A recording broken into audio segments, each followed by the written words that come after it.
When the ground shook in the north, the Norse had a story for it. Somewhere beneath the world, a god is lying across 3 stones, bound with ropes that were once his own son. A serpent hangs above his face and drips venom into it, and his wife stands beside him with a shallow bowl, catching what falls. When the bowl fills, she has to turn away to empty it, and in those few seconds, the venom lands. That, says the Prose Edda, is an earthquake, a god flinching. No surviving text gives him a release date. Every one of them says the same thing, that he is there until the world ends. This is the story of what he did to earn that. It begins with a dream, and it ends with the gods doing something their own law had no word for.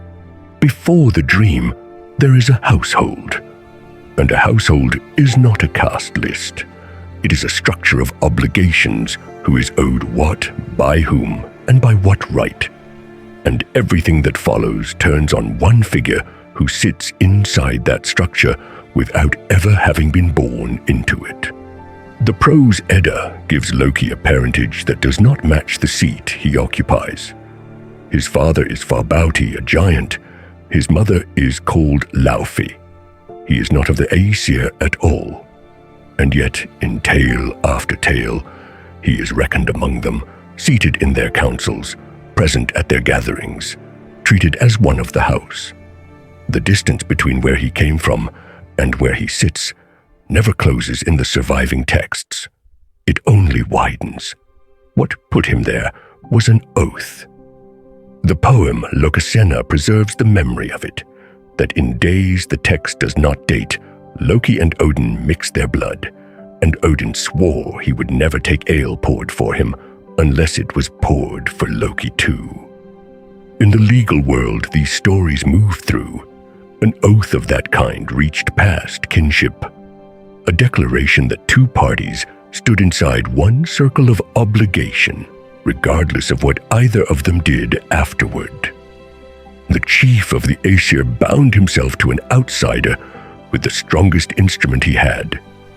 For a long stretch of the tradition, that oath held. It held because the council was good.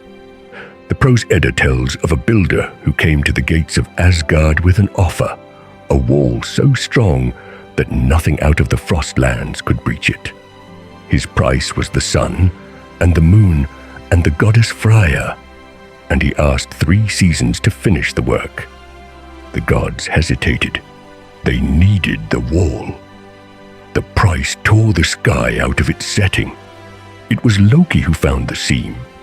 The text attests that he advised them to take the bargain, but to hedge it, the builder was to have the help of no man, and the term was to be short. 1 worker alone against a deadline. It looked safe. The Æsir bound themselves to the terms with solemn oaths, which is worth marking, because it is the first time in this story that they answer a problem by swearing something, and it will not be the last. Then the builder brought out his stallion. Svadilfari hauled stone through the nights in quantities no one had reckoned on, and the wall went up, course by course, and the season ran down toward its end. The gods watched the sun and the moon and Freya go from a wager to a debt. So Loki changed shape, an art he possessed and used freely in the surviving accounts. He took the form of a mare, and the stallion left his work and followed into the woods, and the stone did not move that night, and the term expired with the wall unfinished. The builder was cast out, the Æsir kept the sky, and the trick did not end there. The Prose Edda narrates that Loki, in that shape, bore a foal to Svadilfari, a grey horse with 8 legs, swift beyond any other. When it was grown, Odin claimed it. The poetic Edda confirms the parentage independently and without hedging, and it puts the animal where it matters. Baldr's drama has Odin's saddle Sleipnir for the road down to the dead, and Grimnismal name Sleipnir best of horses in the same breath, that names Odin best of the Æsir. The horse the chief of the gods rides to the edge of the world came out of one of Loki's evasions. The pattern repeats. Loki sheared away Sif's golden hair, Thor's wife, in an act the text's record is plain malice. Thor took hold of him and promised death unless the hair was replaced with living gold that would grow.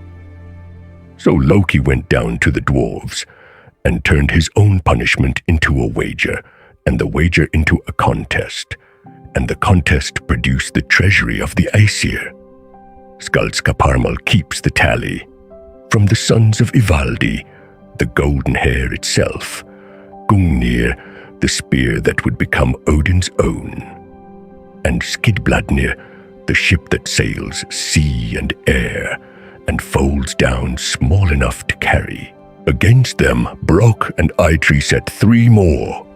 Draupnir, the ring that drips 8 rings of its own weight every 9th night.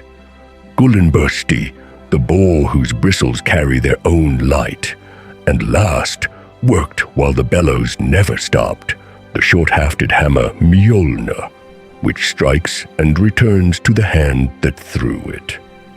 That hammer is the instrument through which the Æsir hold their line against the giants for the whole length of the age. When the treasures were divided, Snorri's account says simply that the gods came out of it richer than they went in, which is the shape of the thing. Odin's spear, Odin's horse, Thor's hammer, the ring that never empties. The material basis of the household's power comes into it through the one member of the household who was not born to it. He is inside by oath, inside by usefulness, and inside by the plain fact that the gods are wearing and wielding and riding what his schemes produced. That is the arrangement standing when the first killing comes. And the first killing does not involve Baldr at all. The Prose Edda tells it as a journey. Odin, Loki, and the god Honor are moving through open country, and they take an ox and set it over a fire, and the meat will not cook. The fire burns. Nothing happens to the flesh. And when they look up, there is an eagle in the branches above them, and the eagle names the reason and the remedy in one breath. It will let the meat cook if it may take its share. They agree.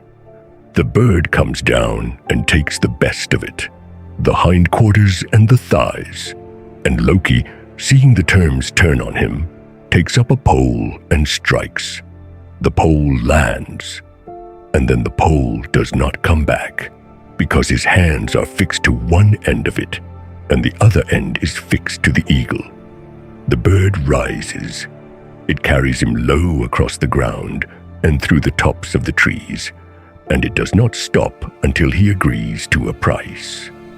The price is an oath that Loki will bring Idun out of Asgard and the golden apples she keeps with her, and deliver them into the eagle's hands.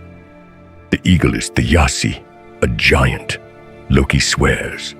The words are spoken, and they bind him exactly as tightly as the pole did. He keeps the oath. He goes to Idun with the story and draws her out past the walls, and she is taken.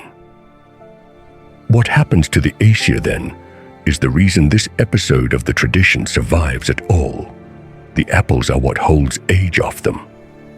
Without Idun, the household begins to run down. The text attests that they grew gray and old, all of them together, and that when they finally convened over it, they had to work backward through their own memories to find who had last been seen with her. The answer was Loki. They do not summon him. They seize him, and they promise him death or worse, unless the goddess is returned. And Loki, who has no oath left to trade and no counsel that will hold, borrows Freyja's falcon shape and flies into Jotunheim, into Thiassi's own house, and finds her there alone. He changes her into a nut, takes her in his talons, and turns for home. Thjazi comes after him in eagle shape, and he is faster, so the Æsir do the one thing left. They heap wood shavings along the top of the wall, and they wait until the falcon is over the rampart and the eagle is behind it, and then they light the shavings.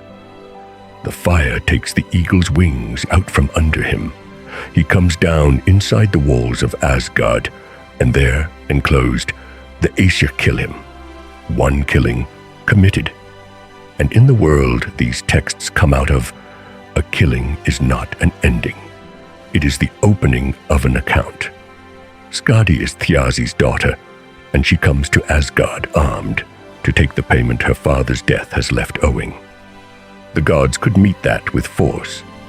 They have the numbers, they have the walls, and they have just proved they can kill a giant inside them. They do not. They open a negotiation, and Skadi accepts one. That is the whole hinge of this act, and it deserves to be said slowly, because it is the only time in this entire story that it happens. The Prose Edda records the terms in 3 parts. She is to choose a husband from among the Æsir by the sight of his feet alone. She is looking for Baldr, and the feet turn out to belong to Njord, and she takes him. She is to be made to laugh, which is set as a term precisely because it cannot be faked. Loki achieves it by tying a cord between a goat and his own body and letting the animal pull until the sheer indignity of it breaks her anger open in spite of her, and Thjazi's eyes are taken up and cast into the sky, where the text attests they become 2 stars, the dead man given a permanent place in the world that killed him. Property, marriage, and memorial. A price that is negotiated rather than fixed, weighted to the standing of the man who died, and paid in currencies that cannot be handed over quietly. This is the machinery working. In the legal material that survives from medieval Iceland, the compensation and settlement provisions kept in the code called Gragas, which John Lindo reads these myths against. A killing ran along 2 tracks: blood vengeance taken by the dead man's kin, or a settlement in which a price was named and agreed, whether by direct negotiation between the parties, or by an arbitrator, or by one side handing the other the right to set the terms. A settlement that the aggrieved party accepted closed the account. The feud stopped. That was the point of it. Every element is present here. A wrong was done. A claimant came for it in person with standing. Terms were proposed, argued, met, and accepted. And the account closed. Skadi does not come back for more, and no Æsir is hunted for Thjazi afterward. Read the Thjazi settlement as the control case for everything that follows, and the rest of this story changes shape. That reading is ours, not a finding of any scholar, but it does a specific piece of work. It proves the household can do this. Whatever else the Æsir are about to fail at, they are not failing for want of an available remedy. The remedy exists. They know it. They have run it correctly from beginning to end, against an armed giantess at their own gate, which leaves exactly one question open, and the rest of the episode is the answer to it. What does a household do when the remedy it knows how to run is the one thing it cannot reach for? The first time the Æsir face that, there is no killing at all. There is only a prophecy and 3 children who have not yet done anything. Out in Jotunheim, the Prose Edda records, there was a giantess called Angerboda, and Loki went to her, and she bore him 3 children, a wolf called Fenrir, a serpent called Jormungandr, and a daughter, Hel. They were born outside Asgard, out of the sight of the household Loki belonged to, and they were the children of one of the Æsir's own. No text in the surviving tradition gives them a crime. What the Prose Edda gives instead is knowledge. The gods learned through prophecies, through the reports the seers brought back, what these three were going to become when they came to their strength, and that great harm was coming to them from that quarter. No assembly was convened, no claim was brought, because there was nothing to bring a claim about. There was foreknowledge of a future, and there was a decision taken against it. Odin sent for the children and had them brought to him. The serpent he threw into the deep sea that lies around all the lands. And there, in the version that survives, Jormungandr grew until his body reached around the whole of the world, and he took his own tail in his mouth and closed the circle. The gods had put a child in the ocean to get it out of the world's reach, and what came out of the ocean was a boundary the world now had to live inside. In the Prose Edda's account, he stays there, coiled around everything, until the appointed ending. Hell he sent down into Niflheim, the cold country under the mist. But the text attests that he did not simply exile her.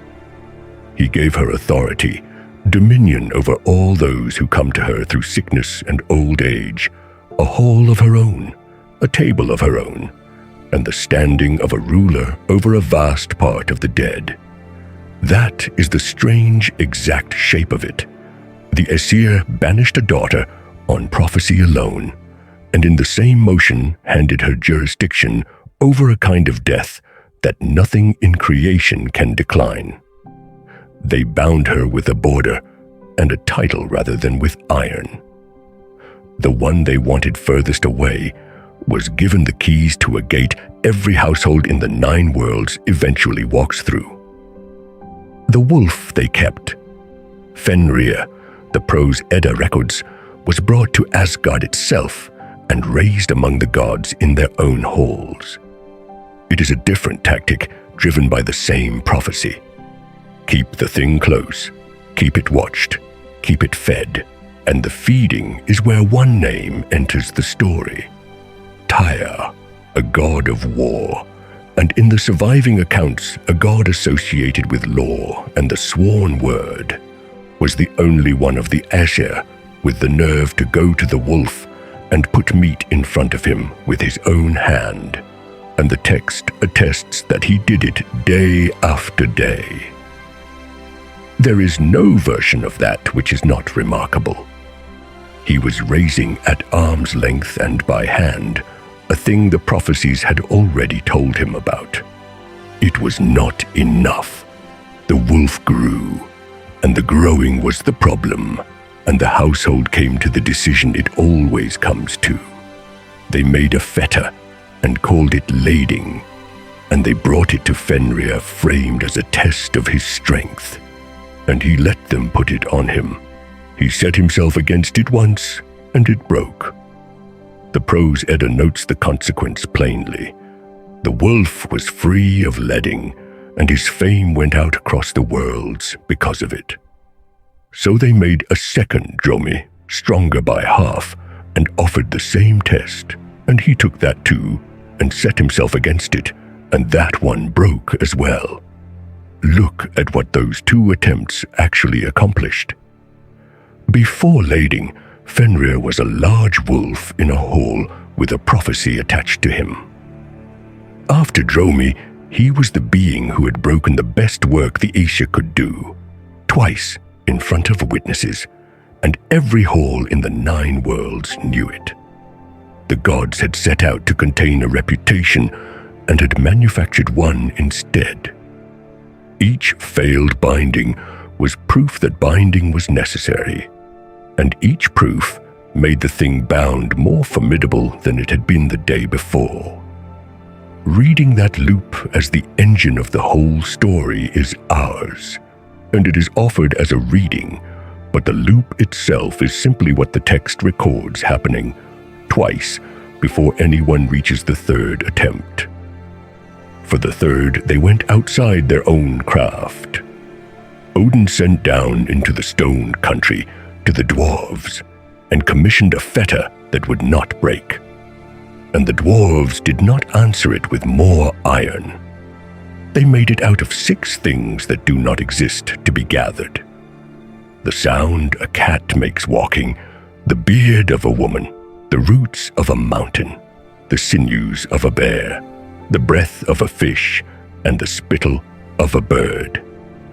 Out of those 6 they wound something smooth and supple, no thicker than a ribbon of silk, and named it Gleipnir, a fetter forged not from strength, but from impossibility, the exact quality the wolf's own strength could get no purchase on. Fenrir looked at it and did not believe it. The Prose Edda has him say what any reasonable party to a bargain would say, that there is little fame in breaking a thread that thin, and that if craft has been worked into it, he will get no glory and no release. So he named a condition.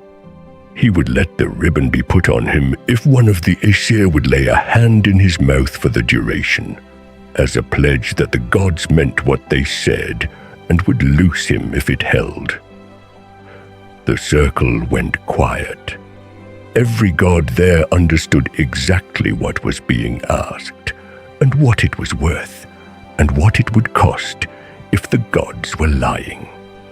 And Tyr, the one who had fed him, stepped out of the ring and put his right hand between the wolf's jaws.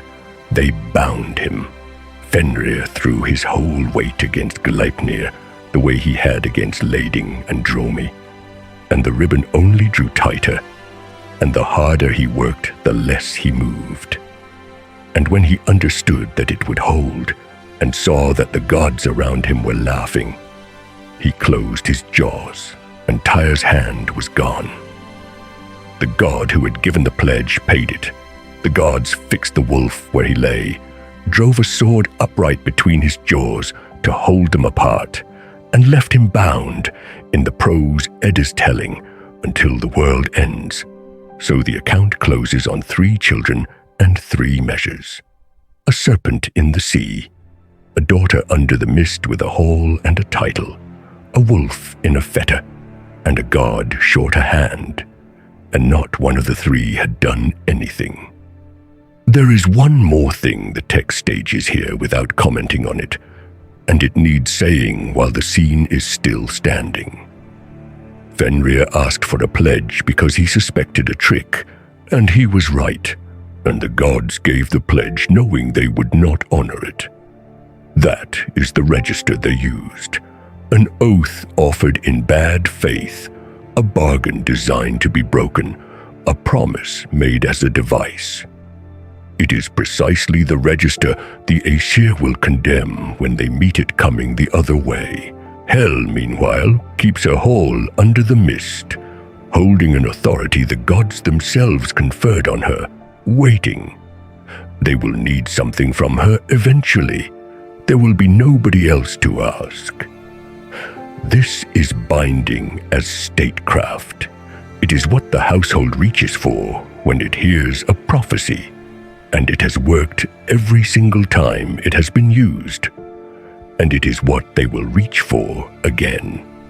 Set the 2 cases side by side, because the tradition has now shown both of them, and they are not the same shape. Thiazi did a thing. He took Idun. The household suffered for it, and the household killed him for it, and when his daughter came for the account, there was an account to open. Terms were named, argued, and accepted, and the matter closed. That is a wrong met with a remedy, running in the order the culture's own law runs it. The act first, then the claim, then the price. Now the other case: 3 children, 1 prophecy, and a serpent in the ocean, a daughter under the mist, and a wolf in a ribbon that cost Tyr his hand. Every measure held. Nothing in the surviving text records the Æsir regretting a single one of them. But there is no assembly in it. There is no claim brought, no charge stated, no compensation named, no party with standing to settle with. and on Lindo's reading of these texts against the Icelandic legal material, that absence is not an oversight in the telling. It is structural. There is no case because there is no wrong yet. Nothing has been done. The three are seized for what a prophecy says they will do, and the machinery that closed the Thiazi account cannot even be started, because that machinery only knows how to run backward from an act, which leaves one instrument, not a hearing, not a price, not a settlement, a fetter, an exile, a bargain made to be broken, and the household reaches for it before anything has happened. That is the pattern, and naming it is a reading offered here rather than a finding of the texts. The blood feud frame it stands on belongs to John Lindo. What is built on top of it is ours, that the Æsir have exactly one instrument, that they use it on foreknowledge rather than on evidence, and that every time they use it, the thing they were trying to prevent comes back larger. Lading and Dromi made Fenrir's name before Gleipnir held him. Casting the serpent into the sea is what put the sea's boundary in the serpent. Sending hell down is what put the keys to the dead in her hands. Read that way, binding is not how the gods contain an enemy. Binding is how the gods manufacture one. None of that is a claim about what anyone in the Viking Age believed. It is a reading of how the surviving texts are arranged, and it is worth nothing if the arrangement does not bear it out. So watch what the household does next. Because in the version that survives, this is where a god begins to sleep badly. Baldr, who has taken nothing, broken nothing, and stands accused by no one, starts waking out of dreams that carry his own death in them, and he tells the Æsir what he has seen. A household that has never once been wrong about a prophecy is about to receive another one. And this time, the thing it fears is not a wolf in a hall or a serpent in the sea. It is one of its own, guiltless, and already inside the walls.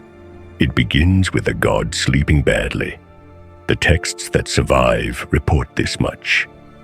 In the hall of the Æsir, the gods and goddesses gather, because word has reached them that Baldr is troubled by ominous dreams, dreams that portend danger to his life. The council does not convene over a crime already committed.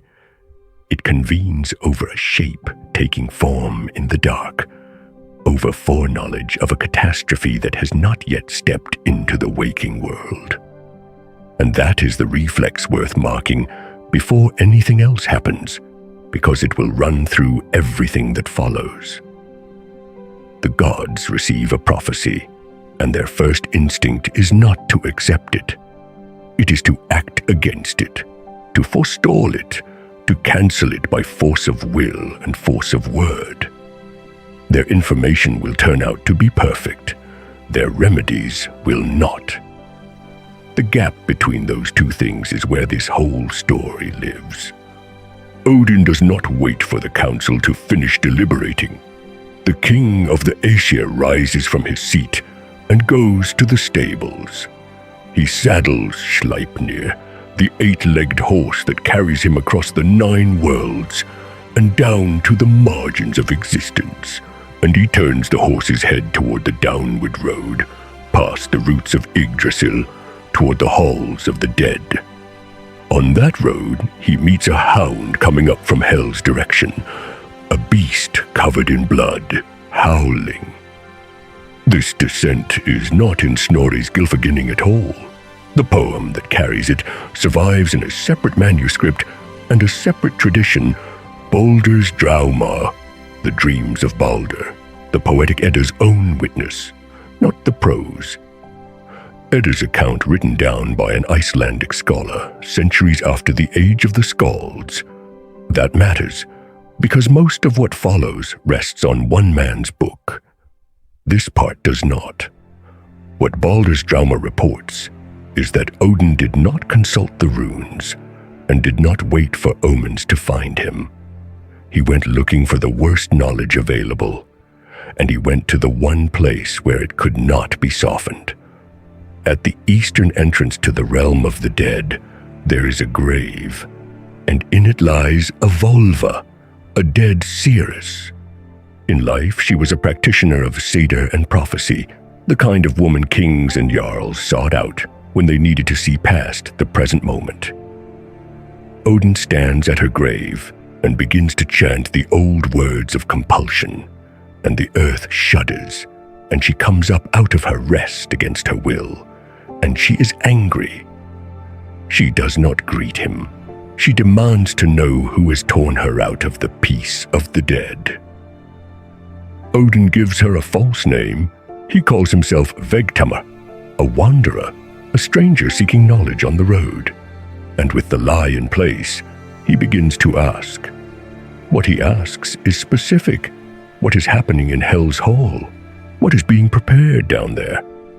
The seeress tells him that Hell's benches are already strewn with rings, that the floor is bright with gold, that mead is already brewed and standing covered with a shield, not for some king long dead who earned a high seat by age and deeds. That hall is being made ready for Baldr, for a god still alive, still walking in the light among the Æsir. She speaks of a race standing in despair, and she tries to fall silent again, to pull back into the rest that belongs to the dead. Odin will not let her go. He presses, and she answers with no hedge in it. Hoda, the blind brother, will bear the far-famed branch.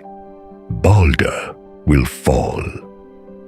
There is no exception in the wording, no loophole, no escape route folded into the phrasing.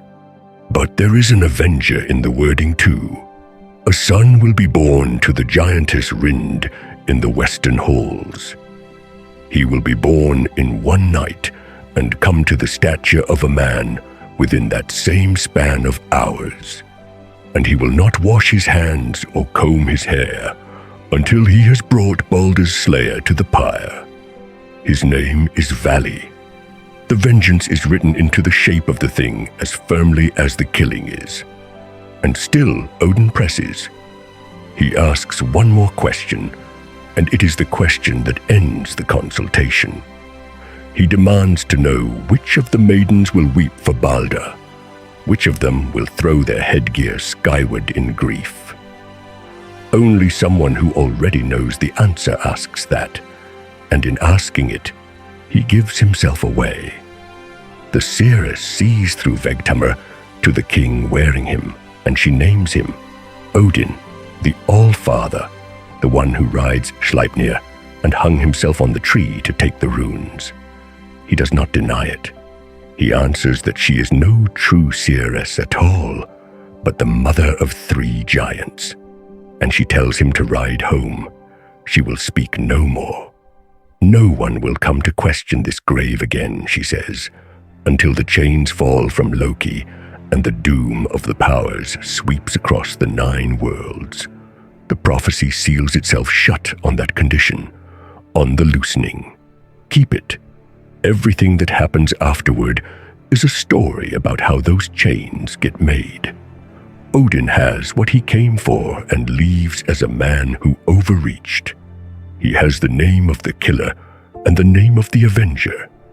He has confirmation that the world is already moving toward an ending he cannot argue with, and he has no remedy whatsoever. He rides back through the dark. When he reaches his hall, he tells them nothing like the whole of it. What the gods decide to do, in their fear and their power, is to act, and the instrument they reach for is the one they will reach for every single time, in every crisis, for the rest of this story. Frigg is about to take an oath from every single thing in the 9 worlds: fire, iron, stone, sickness, serpents, all of it. She will leave exactly one thing out, and she will have a reason for it that sounds, at the time, like kindness. Snorri's account of what the council decided stands alone among the surviving sources, and it does not agree with the poem. In Gylfaginning, there is no rider sent down into the dark to raise a dead woman. There is Frigg, and there is a decision. She would bind the world itself to her will by oath.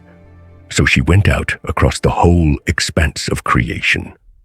From the halls of the Æsir to the edges of Jotunheim, from under the earth to the high branches of Yggdrasil, she took oaths, spoken bindings, the binding of a thing by word, from fire and from water, from iron and every metal that would ever be forged into a blade, from stones and from the soil, from every kind of tree that grows rooted. She took the oath from the sicknesses that get into living flesh, from the beasts of the wild and the birds of the air, from every poison that kills, from serpents, not from every individual fire and every individual tree, but from every kind of thing. Each category of being and substance in the world swore that it would not harm Odin's son. That is binding at the maximum scale it can be performed.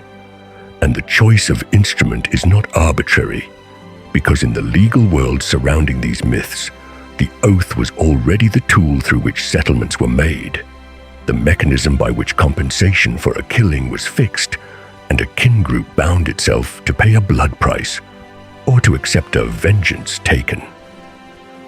Those oaths ran between parties, between households, between families, between the aggrieved and the offender, inside the structured business of settlement.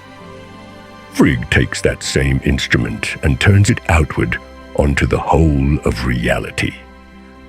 Read that way, and this reading is ours, not a finding of the texts. She is performing at cosmic scale the exact operation that in a Norse assembly bound two rival families to peace and payment. She is speaking her culture's law, and she is speaking it to the universe. And it worked. The world gave its promise, and the promise held. West of Valhalla, though, a small green shoot was growing. It was young enough that Frigg, moving through creation with her list, judged it not old enough to be asked. She looked at it and thought, not yet, too small, too new to the world to speak such words. And she passed it. That shoot was mistletoe, and the mistletoe is the one detail about Baldr's death that every surviving text agrees on, Voluspa in the old verse, Gylfaginning in Snorri's prose. Whatever else the traditions fight about, they all know what killed him. Once the oaths were in, the Æsir did something with them that deserves to be looked at directly. They turned the protection into a game. They stood Baldr in the middle of the assembly and threw weapons at him for entertainment. They shot arrows into him. They struck at him with swords. They threw heavy stones. Everything fell away. Everything glanced off the invulnerability Frigg had woven into the fabric of the world, and the hall laughed, and the laughter was genuine, and the sport was real. This is the household showing what it is. The Æsir had not bound the world because something was closing in on them. They had bound it because binding is their language, the only statecraft they have, the single instrument through which they understand law and order and safety. And once the danger was neutralized, their own capacity for lethal violence became a party trick. Nothing regulated it. No assembly sat in judgment over it. No compensation was at stake for any of it. It was pure amusement in a hall where, as the old sources remember it, fewer evil designs were spoken than in any other dwelling in the 9 worlds. The game went on for days. No one threw the mistletoe. No one in that hall had any reason to think of it. Only Frigg knew, and she said nothing. Here is the frame this whole story will be read through, and it needs its owner named. The historian John Lindo reads the Baldr cycle through the logic of the blood feud, as a killing that the culture's own machinery cannot avenge and cannot compensate.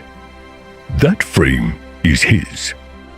What gets built on it here is a reading, not a finding, that one instrument runs the entire arc, and that every use of it makes the next crisis worse.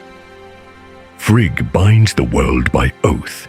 The Æsir had already bound or cast out Loki's 3 children before this story starts.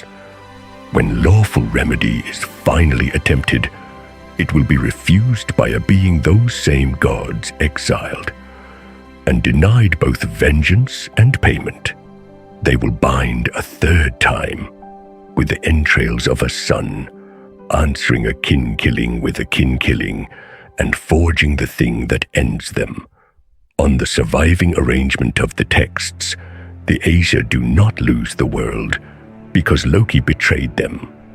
They lose it because binding is the only statecraft they know, and every time they use it, they manufacture the enemy they were trying to prevent. That is a reading of an arrangement. It is never a claim about what the Norse believed. What the texts themselves preserve is simpler. A world bound by promise, a household entertaining itself with lethal violence because nothing exists to stop it, and one small green shoot in the west, unasked and unsworn. A woman comes to Fensalir whom nobody quite knows, and she finds Frigg alone, and she asks a question so simple it takes the roof off the world. Has everything truly sworn? Frigg answers her. Everything has sworn, fire, water, iron, and every metal, stone and earth and tree, sickness and beast and bird, poison and serpent. The categories are total, and in the precision of that totality, there is a door. West of Valhalla, Frigg tells her visitor, there grows a shrub so small and so young that she did not think to ask an oath of it. It is called mistletoe. That is not an exception discovered. That is an exception built into the protection at the moment the protection was made. The wall went up and the gate was left standing. And now a stranger in Fensalir knows exactly where it is. What follows is not an accident. It is what someone does when they have learned precisely where the law is blind. Loki goes and fetches the mistletoe. He carries it to the assembly where the Æsir are amusing themselves, where they throw at Baldr, and nothing touches him. And this is where the most important legal fact in the story lands, so it needs stating carefully, because the evidentiary route matters. The killing happens at a things, a formal assembly of the Æsir. Snorri does not stop to tell his readers that assembly ground was inviolable, and no term for a sanctuary can be produced from him at this point in the text. What can be produced is 2 other things. Old Norse legal culture recognized grid, a truce, a safe conduct, a suspension of the right to take blood, and truces of exactly this kind attached to assemblies, with the breaking of one treated as a serious wrong in its own right. And Lindo reads the setting of the killing as one of a set of structural constraints that make vengeance impossible here. The assembly ground, alongside the fact that the killer is Baldr's own brother, and the instigator is Odin's sworn blood brother. The sanctuary point belongs to that reading and to that institution. It does not belong in Snorri's mouth. At the edge of the circle stands Hodr, Baldr's own brother, and he does not throw, because he cannot. He is blind. He cannot see where Baldr is standing in the ring, and he has nothing in his hands. He is not excluded by shame or by choice, but by his own body. He stands at the margin of the game, and the whole shape of what follows is in that margin. Someone puts a shaft into his hand and offers to point his aim. The shaft is mistletoe, the one object in creation that Frigg's oath never touched. It flies. It goes through Baldr, and he falls. Snorri calls it the greatest misfortune ever to befall gods and men. Now count the remedies, because the Æsir are about to discover they have none. Medieval Icelandic society, the feuding society whose legal logic runs underneath this narrative, answered a killing along two tracks. The first was blood vengeance. The victim's kin took on a binding obligation to pursue the killer and settle the debt of death in death. The second was settlement, a set, a compensation price fixed between the parties by direct negotiation or by third-party arbitration, or by one side granting the other the right to set the terms. These were not philosophical options. They were the only two things a society could do with a corpse and keep functioning. Both are shut. Vengeance is shut because of the ground. The killing happened where a truce held, where the right to answer blood with blood was suspended for the duration of the gathering. And moving on Hoda in that space would itself be the graver wrong. The culture's first remedy is barred by the law's own geography. Settlement is shut for a reason that cuts deeper. The killer is Baldr's own brother. In the logic of Norse kinship, a brother who kills a brother is not an enemy. He is not a figure a kin group can arm itself against, because the kin group is where he already is. Vengeance runs between enemies. Compensation runs between rival families. Neither has a category for the moment the killer is inside the household, wearing the same blood as the dead. And the instigator is worse. Loki stands to Odin in a sworn blood brotherhood, which puts him inside the circle of oaths rather than outside it. The law assumes the enemy is somewhere else. The weapon itself breaks nothing. No oath was violated by the mistletoe because no oath ever reached it.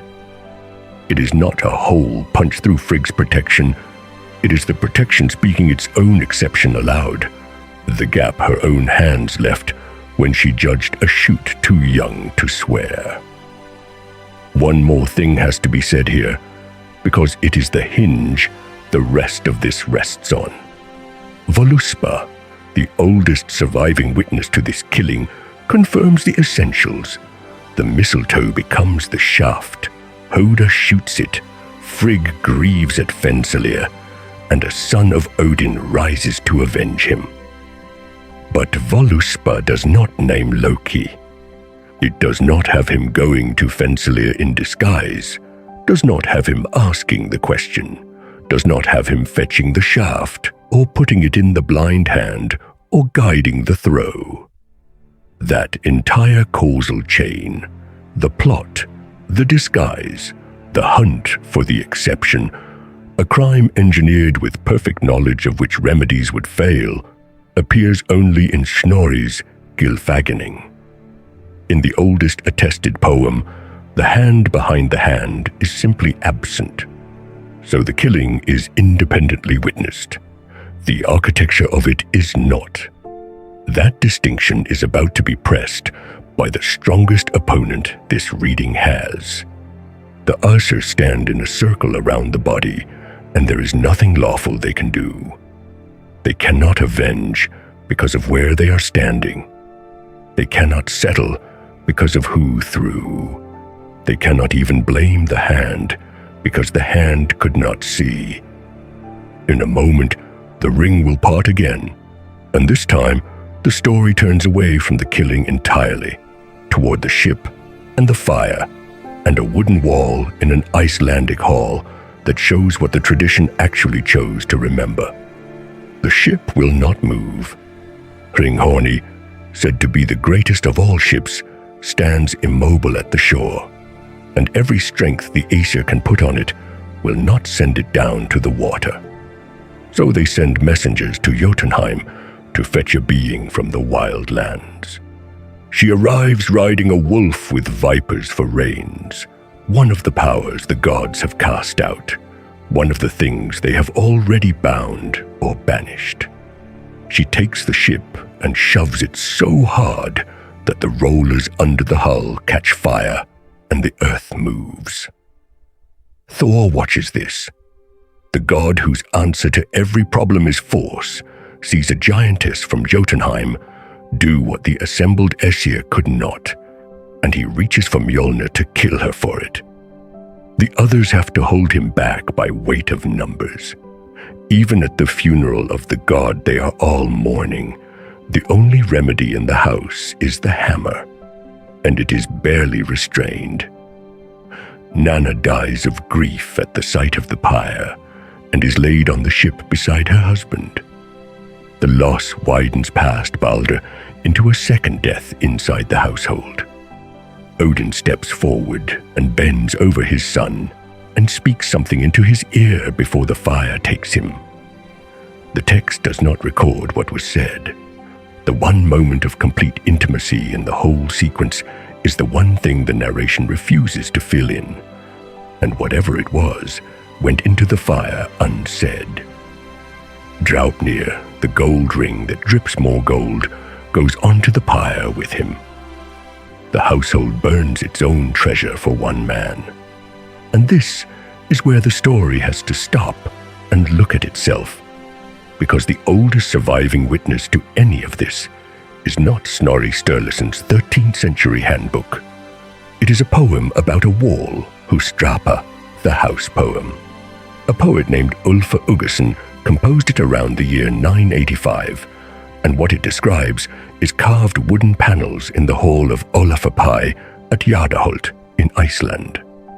Among the scenes worked into that wood was the funeral of Baldr, a procession rendered in relief, a rite made permanent on the wall of a living man's house, put there to be seen every day by everyone who ate in it. The poem does not survive whole.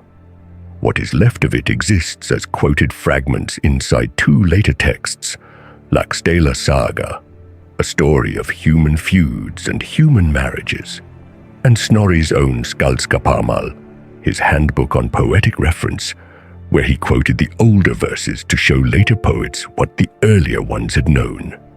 Now, the turn. Húsdrapa depicts the funeral, the ship, the departure, the fire, the procession of grief. That is what survives of it. What does not survive of it is Loki scheming with a mistletoe shaft. It does not show an oath sworn by all the world's substances. It does not show one green sprig west of Valhalla left out of that oath.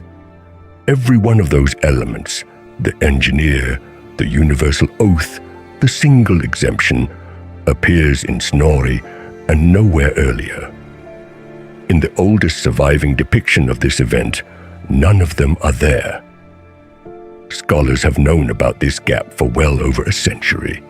What the gap means has never settled, and it should not be made to settle here. Snorri Sturluson lived from 1179 to 1241, an Icelandic chieftain and historian on an island that had been Christian for 200 years. The Prose Edda is his, composed in the 1220s, and it was not written as a transcript of anyone's belief. It was written as a handbook, a reference for poets who needed to understand the old mythological images and the old ways of making verse well enough to use them. He was working 3 centuries after the conversion in a Christian court from older material he did not himself fully understand.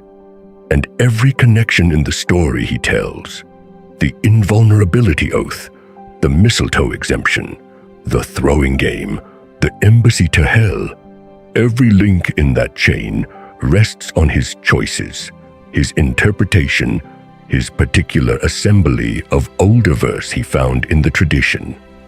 He was not the only medieval scholar working with Scandinavian material.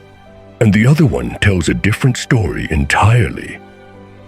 In Denmark, Saxo Grammaticus wrote a history called the Gesta Danorum, and in Book 3, he tells of a man named Baldrus.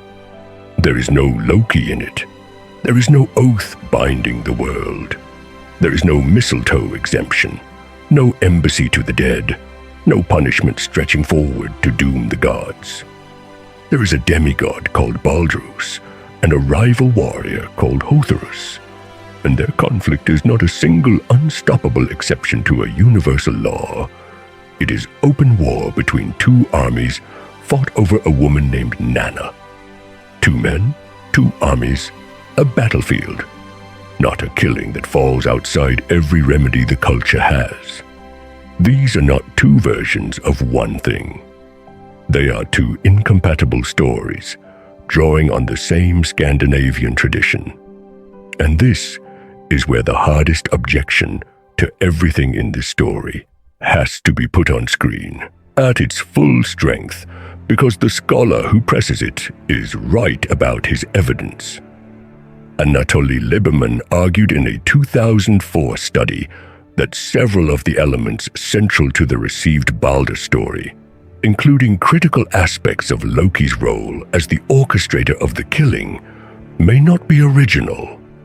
They may be secondary, woven around an older core by a later tradition. His evidence is the same evidence everyone else accepts. The distance between what Husdrapa shows and what Snorri narrates. The machinery that drives the entire sequence, the oath, the exemption, Hodr's blindness, the game, Loki's discovery and deception, stands on exactly one 13th century source. One Christian antiquarian, one man's synthesis, and one man's decisions about what belonged in the story. Put the hostile case in its sharpest form. The causal chain this whole reading rests on exists in one text. The older poems do not hand it over. The oldest surviving image does not show it.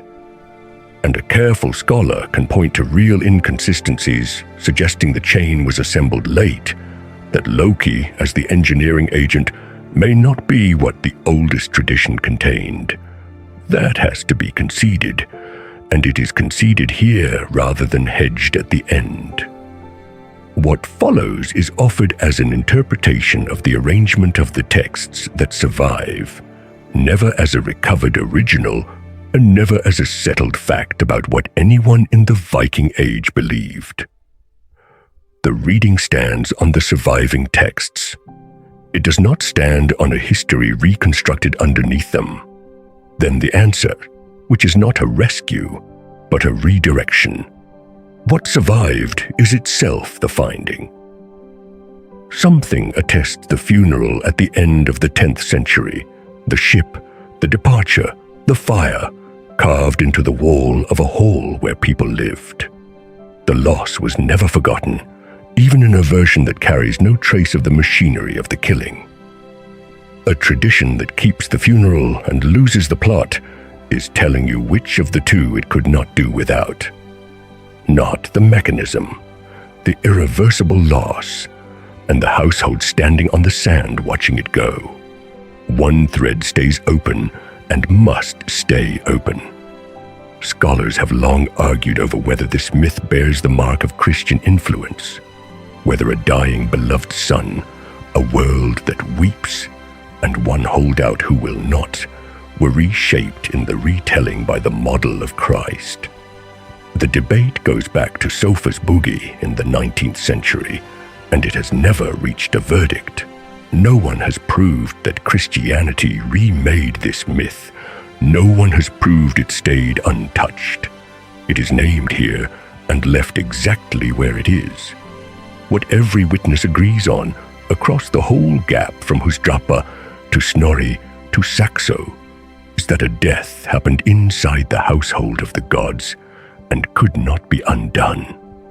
And one of them will volunteer to ride down and buy Baldr back out of death. He gets an answer and a price, and the price the queen of the dead names is not gold, or gold's weight in anything. It is something everything in the world has to do at the same time. Frigg puts the question to the assembled Æsir. Who will ride the road to hell and carry a ransom for Baldr's return? Not vengeance, that is barred. Not lamentation, that has already started. A ransom. A price. Read the ride that way, and it is a compensation embassy. The culture's own prescribed remedy for a death, carried out at the scale of gods. That reading is ours. Lindo's blood feud frame supports it. No scholar is on record putting it in those words. What the texts give is the errand itself. Hermodr, Baldr's brother, stands forward and takes it. He rides on Sleipnir, which Odin puts under him. For 9 nights, the road holds him in valleys so deep and dark that he sees nothing at all. No light, no horizon, only the sound of hooves on stone and the silence of the underworld pressing down. At the gold-thatched bridge over the river Gjöll, the maiden Modgudr stands at the guard post and knows what he is at once. 5 companies of dead men had crossed that bridge, she tells him, and they made less noise than he does alone. 1 living man on a living horse, carrying heat and breath into the cold. And she asks his errand, because his color alone tells her he does not belong to the dead. He rides on and comes to Helgrinda, the gate, the last line before the dwelling place of the dead. Hermodr puts everything he has into the horse, and Sleipnir gathers and clears the gate without touching it, and carries his rider straight into Hel's hall. The leap is not a triumph. It is the last boundary to get over before the negotiation can start. Inside, Baldr is sitting in the high seat, not in torment, not cast down, in the seat of honor. Hermodr stays with him through the night, an audience and a vigil at once, and in the morning the exchange begins. Hel does not refuse outright, she names terms. Baldr's love among the Æsir is proved true, she says, but she will not surrender him without a price, and the price is this: everything in the world, living and dead alike, must weep for him. If all things weep, he goes free. If one thing refuses, he stays in her hall.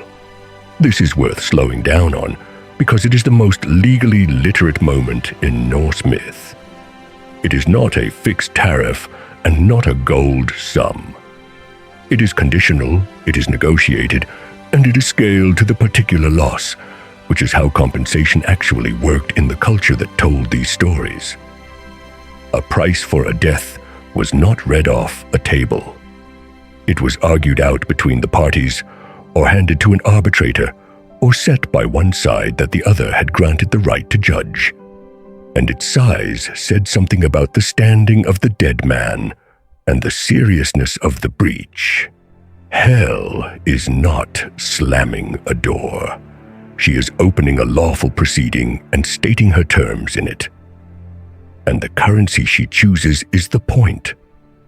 Read through the framework Margaret Clooney's Ross developed for exchange in Old Norse literature, a system in which what moves between parties carries obligation, status, and the possibility of insult, and in which the refusal to give is itself a move. The price is not arbitrary at all. Applying that framework here is our extension of it, not her worked example. But it makes the terms legible. Hel is demanding a payment in the one currency the gods cannot mint and cannot borrow, and every single being in creation has to make it at once. She is asking the whole world to acknowledge, in public and in unison, that this death was a loss. That is what the compensation is, not treasure, recognition.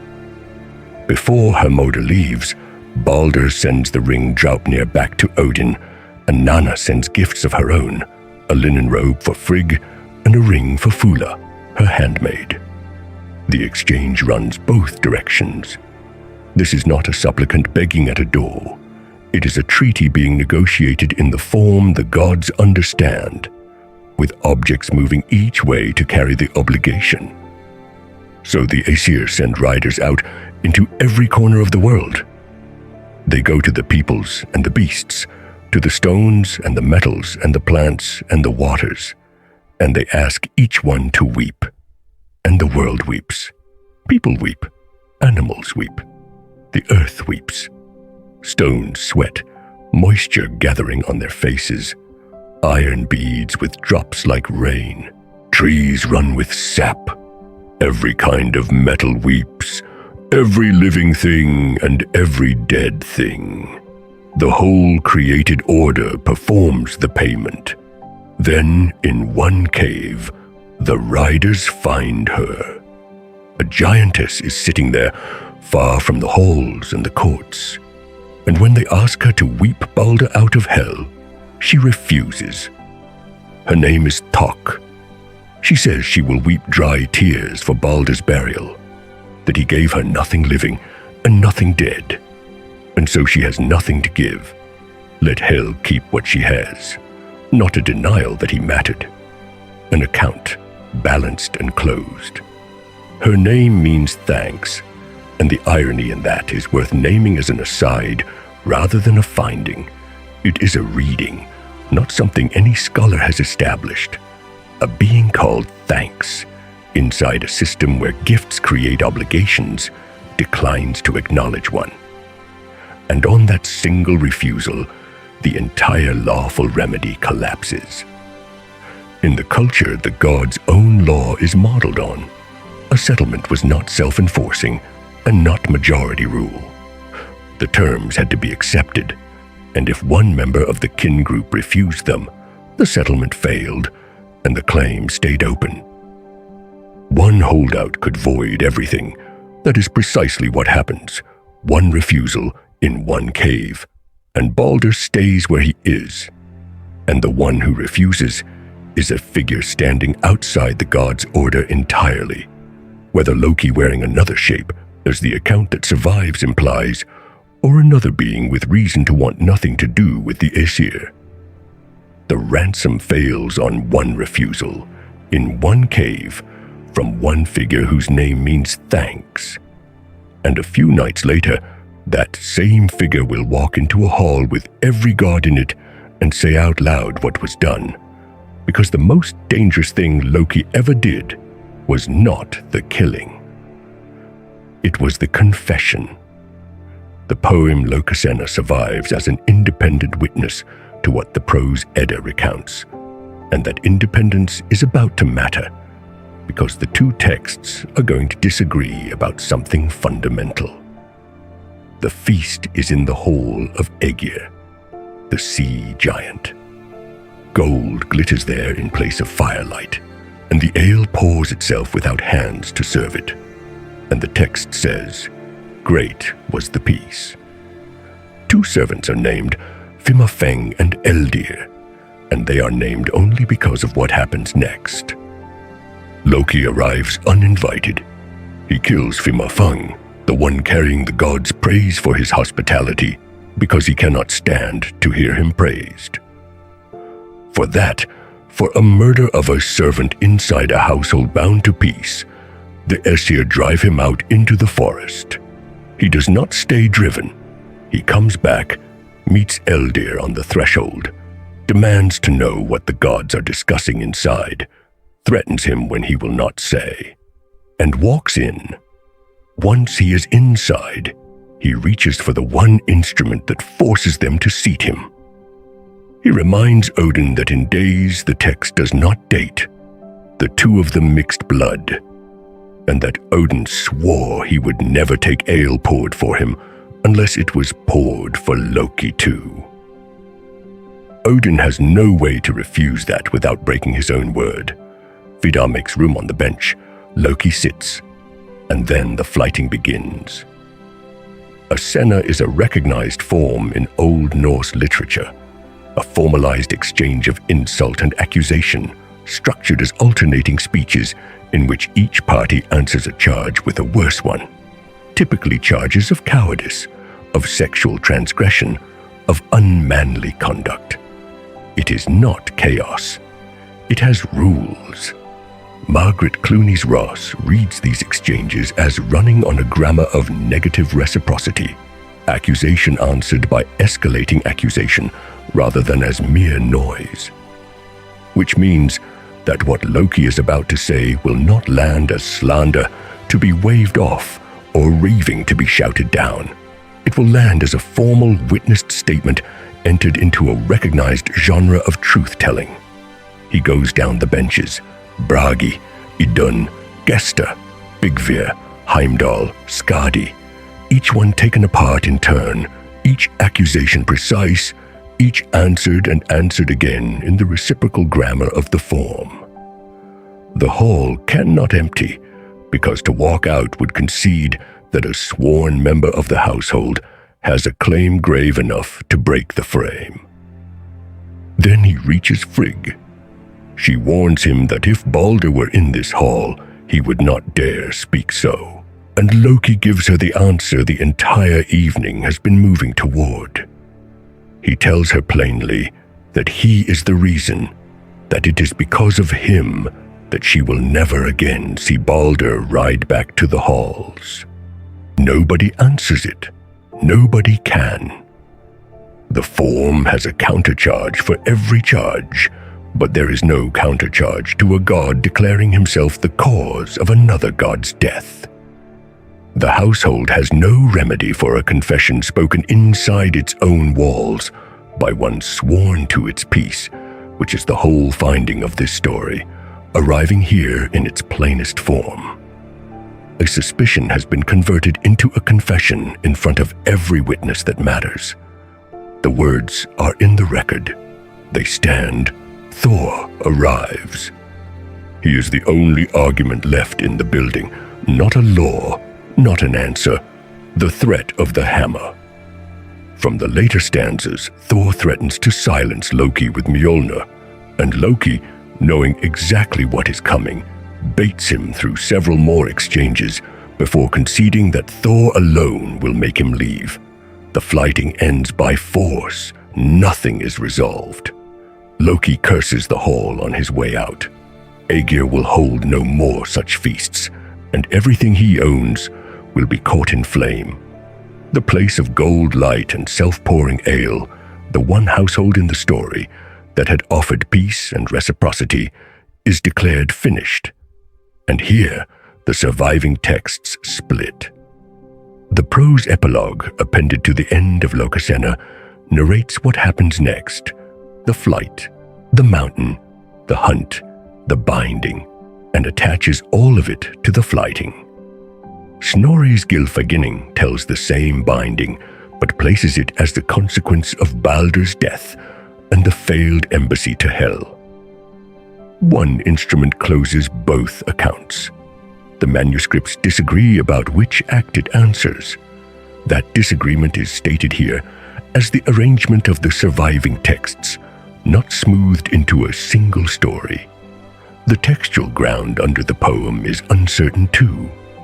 Lokasenna survives complete only in the Codex Regius, compiled around 1270, and there is no scholarly consensus on when the poem was composed, whether it is a unified work or a later assemblage, or how it relates to Snorri's prose. What stands is what survives.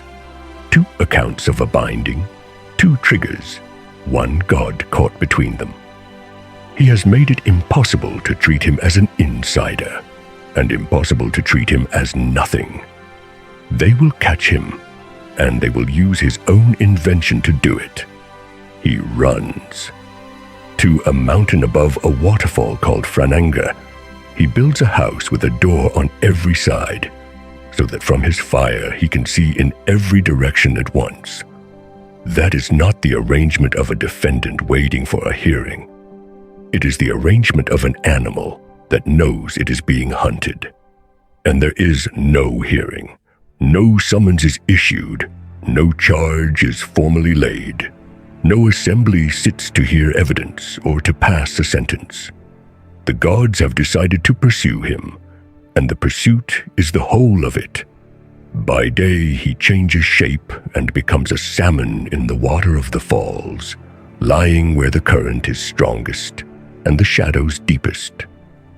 At night he takes his own form again and sits by the fire, and it is there in those hours that he makes something nobody has ever made.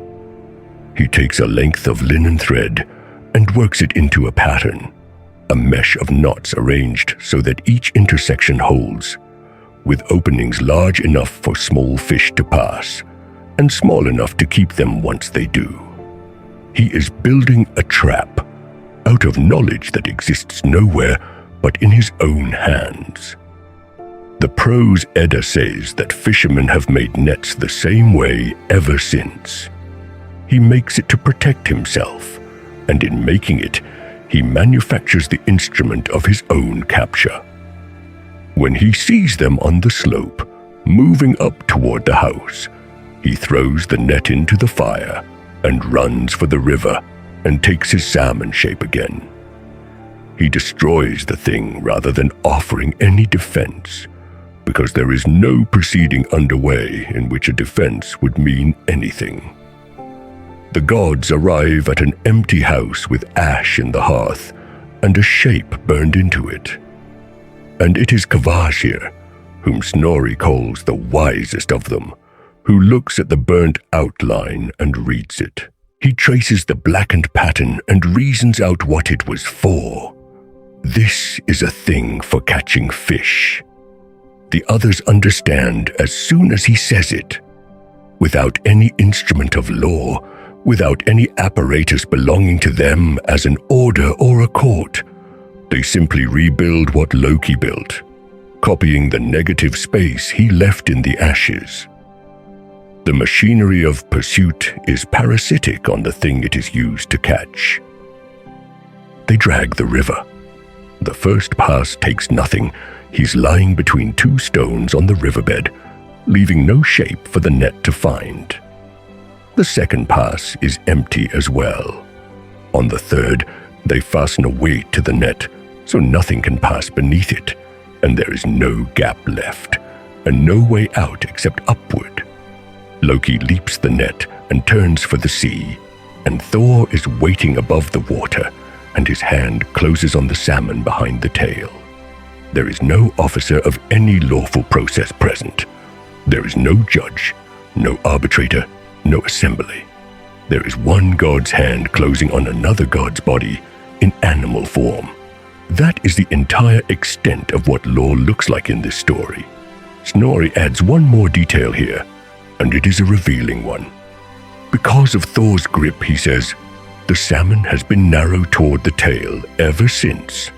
That is an etiology, the text explaining a fact about the world from inside its own story logic, accounting for the shape of a real fish. It is not a historical claim, and it is not an assertion that any event ever altered any animal. It is the myth marking its own border with the world outside it, and it does that in the same breath as the capture. Now set what the text stages against what the culture actually did. In the surviving Icelandic law codes, in Gragas, a killing was answered along two socially sanctioned paths: blood vengeance taken by the victim's kin, or a settlement, a set, in which a specific price was named and reached by direct negotiation, or by arbitration, or by one party granting the other the right of self-judgment. Beyond that, there was outlawry in two grades: the full kind, which excluded a man from lawful society altogether and licensed anyone to kill him, and the lesser kind, a fixed-term exile with a narrower loss of legal protection. Those are the contours of a lawful proceeding in this culture. None of it happens. There is no assembly. There is no case put and answered. No outlawry is pronounced in either grade. No compensation price is named, There is no negotiation and no arbitration. What there is instead is a hunt, escalating pass by pass in the water and ending with one god's hand on another. Reading that absence as the point, as a hunt where an arrest should be, is our synthesis over Lindo's feud frame and the picture of a real case that Miller reconstructs from the sources. But the absence itself is simply what the text does and does not contain.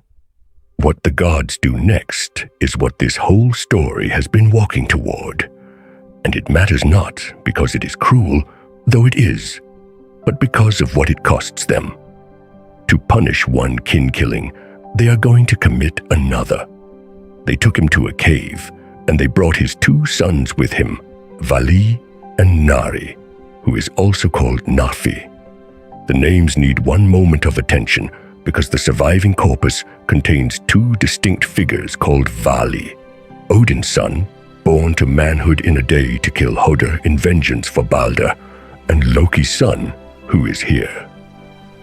Snorri sets them down in adjacent chapters without a word of comment. The same name for the avenger and for the punished. It is a genuine muddle in the texts, never reconciled by the sources themselves, and it is left standing rather than tidied. Loki's son Vali killed his brother Nafi. The gods took Nafi's entrails, and with them bound Loki across 3 flat stones, set upright in the cave floor, and the entrails hardened into iron. The fetter that will hold until the end of the world is made from the body of his own child. The punishment for a kin-killing is a kin-killing. Skadi fastened a venomous serpent above his face, positioned so that the venom would fall onto him where he lay. Skadi is the daughter of the giant Thiassi, whom the gods had killed, lured to Asgard by a scheme of Loki's own devising, and struck down there. Snorri does not restate her motive at the moment she sets the serpent. The killing of Thiassi is told in a different part of the Prose Edda, in Skaldskaparmal, and the connection between the 2 passages is one that reference works draw, rather than one the text makes on the page. Read with that connection in place. The woman administering the punishment is acting out of a killing the Æsir themselves carried out. A 3rd household death, folded into the same scene. His wife Sigyn came and sat beside him, and she held a basin under the serpent to catch what fell. As long as she holds it steady, the venom collects. She does not leave, but the basin has a capacity, and when it fills, she has to turn away and empty it. And in those seconds, the venom lands, and he convulses, and the ground moves. The Prose Edda gives that as the cause of earthquakes. This image, the bound god below the earth, and Sigyn beside him, is the one part of the punishment that survives outside Snorri's prose. Voluspa, the older poem, describes a bound figure lying under Veralund in Loki's likeness, with Sigyn sitting beside him, unhappy for her husband's sake. The chain and the woman holding the bowl are not a 13th century embellishment. They were in the older poetry Snorri drew on. The tradition remembered that she did not leave, and the pattern this binding completes was set long before it. The Æsir acted on prophecy once already, when they learned what Loki's 3 children would become. They threw Jormungandr into the ocean that encircles Midgard, sent Hel down to rule the halls beneath the earth, and bound Fenrir with the dwarf-made Feta Gleipnir at the cost of Tyr's hand. All 3 were bound or cast out because of what a prophecy said they would do. And in Snorri's account of the ending, all 3 come loose. Now Loki joins them. 4 times the Æsir have chosen the same instrument. 4 times they have acted on foreknowledge to contain a threat. And on the arrangement of the texts that survive, Each application of it produces the harm it was meant to prevent. That is a reading, and it is stated as one, but it is not a flaw in anyone's judgment so much as a flaw in an entire statecraft. They know one remedy for a thing they fear, and using it is how the thing gets made. Their own culture's law knew nothing like what they did in that cave. Nothing in the surviving legal material, the medieval Icelandic codes, the body of law preserved in Gragas, looks like a penalty of perpetual confinement with ongoing torment. The remedies run to negotiated compensation between kin groups, to arbitration and settlement, to 2 grades of outlawry that excluded a man from lawful society. That is an argument from absence and has to be held as one. Nobody is on record drawing the comparison to Loki's binding, and the claim is about what the surviving material contains, not about what every Norseman ever did.